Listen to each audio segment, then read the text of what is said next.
नमस्ते और स्वागत है।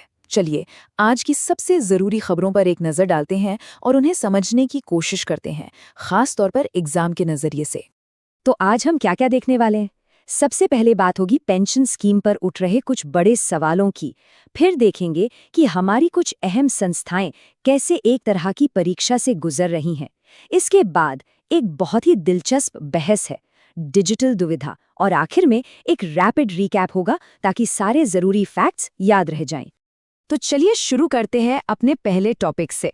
ये है कर्मचारी पेंशन योजना, जिसे ईपीएस भी कहते हैं, उसको लेकर जो विवाद चल रहा है।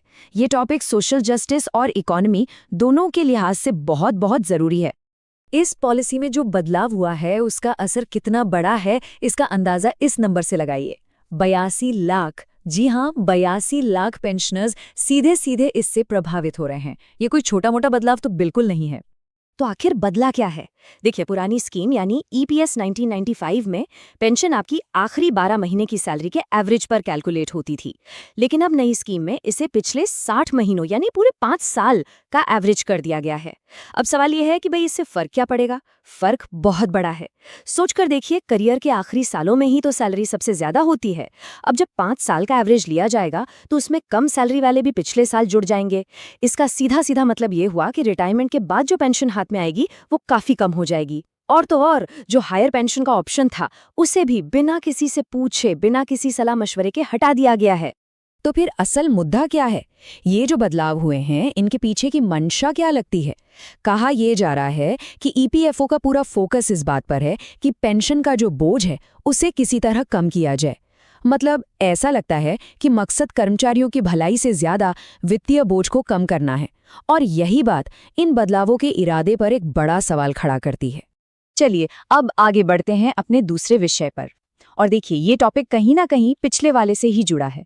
जब 82 लाख लोगों की जिंदगी पर असर डालने वाले फैसले होते हैं तो सवाल उन संस्थाओं पर भी उठता है जो ये फैसले लेती हैं या जिनकी जिम्मेदारी इन पर नजर रखने की है। तो यहाँ हम दो बहुत ही अहम लोकतांत्रिक संस्थाओं को देखेंगे जो इस समय काफी चुनौतियों का सामना कर रही हैं। तो इस सेक्शन में सबसे पहले बात करते हैं एनसीईआरटी की किताबों से जुड़े एक विवाद की। और इसके केंद्र में है सुप्रीम कोर्ट का एक निर्देश। यहाँ एक दिलचस्प बात देखने को मिलती है, एक तरह का दोहरा मापदंड। एक तरफ जब किताब में न्यायिक भ्रष्टाचार जैसे शब्दों का इस्तेमाल होता है तो अदालत फौरन आपत्ति जताती है। लेकिन उन्हीं किताबों में जब इतिहास के कुछ चैप्टर्स पर सवाल उठते हैं तो वैसी कोई कार्रवाई नहीं दिखती।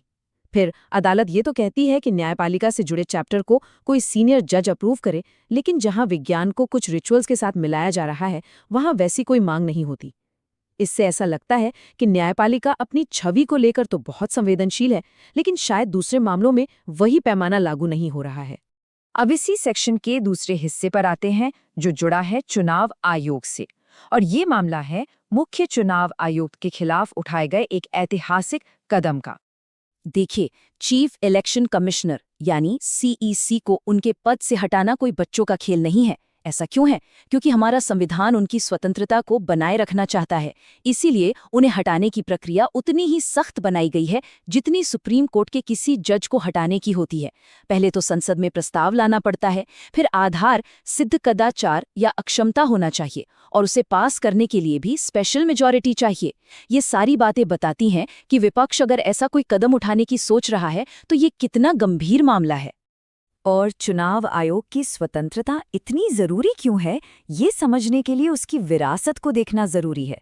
सोचिए, सुकुमार सेन ने 1951-52 में भारत का पहला आम चुनाव करवाया था, जब 17 करोड़ से ज्यादा वोटर्स थे। तब से लेकर आज तक, चाहे वो एसवाई कुरैशी का स्वीप प्रोग्राम हो या सुनील अरोड़ा का 93 करोड़ से ज्यादा वोटर्स का डेटाबेस बनाना हो, इस संस्था का इतिहास बहुत शानदार रहा है। और इसी विरासत की वजह से इसकी आज़ादी को इतना अहम माना जाता है और इस पर उठा कोई भी सवाल एक बड़ी राष्ट्रीय बहस बन जाता है। अब आते हैं हमारे तीसरे बड़े टॉपिक पर, और ये एक ऐसी दुविधा है जिससे शायद हम सब कहीं ना कहीं जुड़े हुए हैं। ये है डिजिटल दुविधा। मतलब, क्या बच्चों के लिए सोशल मीडिया को रेगुलेट किया जाना चाहिए? तो बहस का जो सबसे बड़ा सवाल है वो यही है, क्या भारत में 16 साल से कम उम्र के बच्चों के लिए सोशल मीडिया पर पूरी तरह से बैन लगा देना चाहिए? क्या बच्चों को ऑनलाइन खतरों से बचाने का यही सबसे अच्छा तरीका है, या फिर इसके कुछ ऐसे नतीजे हो सकते हैं जिनके बारे में हमने सोचा भी नहीं? तो एक सीधा साधा बैन लगा देना शायद सबसे अच्छा हल क्यों नहीं है? इसके खिलाफ 3 बड़े तर्क हैं। पहला, ये एक झूठी सुरक्षा का एहसास देता है। खतरा सिर्फ सोशल मीडिया पर नहीं है, गेमिंग में है, एआई चैटबॉट्स में है, तो बैन से सिर्फ प्रॉब्लम एक जगह से दूसरी जगह शिफ्ट हो जाएगी। दूसरा, बच्चे बहुत स्मार्ट होते हैं, वे नियम तोड़ने के रास्ते निकाल ही लेते हैं। अक्सर पेरेंट्स का अकाउंट यूज कर लिया या कोई और तरीका ढूंढ लिया। और तीसरा, जो शायद सबसे जरूरी है, खासतौर पे हमारे देश में, इससे बराबरी को नुकसान पहुंच सकता है। ग्रामीण भारत में 50% से ज्यादा बच्चे पढ़ाई के लिए स्मार्टफोन इस्तेमाल करते हैं। एक बैन इस डिजिटल डिवाइड को और भी ज्यादा गहरा कर सकता है। तो अगर बैन सही रास्ता नहीं है तो फिर विकल्प क्या है? एक रास्ता ये है कि हम अपने डेटा प्रोटेक्शन कानूनों को और मजबूत करें, जैसे कि आने वाला डीपीडीपी एक्ट। दूसरा, एक वेलबींग बाय डिजाइन का फ्रेमवर्क लाया जाए।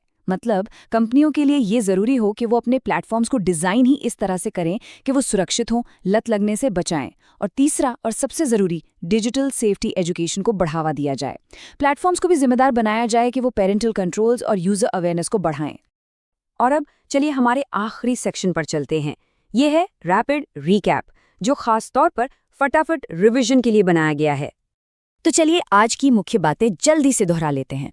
पहला, ईपीएस 2026 नई पेंशन स्कीम, जिस पर सवाल उठ रहे हैं। दूसरा, अनूप बर्नवाल केस, जिसने चुनाव आयुक्तों की नियुक्ति की प्रक्रिया को बदला। तीसरा, डीपीडीपी एक्ट, यानी हमारा नया डेटा प्रोटेक्शन कानून। और चौथा, सुकुमार सेन, भारत के पहले चीफ इलेक्शन कमिश्नर। ये सारे नाम और कॉन्सेप्ट्स एग्जाम के लिए बहुत ही ज्यादा इंपॉर्टेंट हैं। और आज की चर्चा को हम इसी एक सवाल पर खत्म करते हैं। ये सवाल आज की सारी खबरों को एक बड़े मुद्दे से जोड़ता है। जब हमारी लोकतांत्रिक संस्थाओं पर, हमारे डेमोक्रेटिक इंस्टीट्यूशंस पर सवाल उठते हैं या उन्हें चुनौती दी जाती है, तो उनकी रक्षा का सबसे कारगर तरीका क्या होता है? इस पर जरूर सोचिएगा।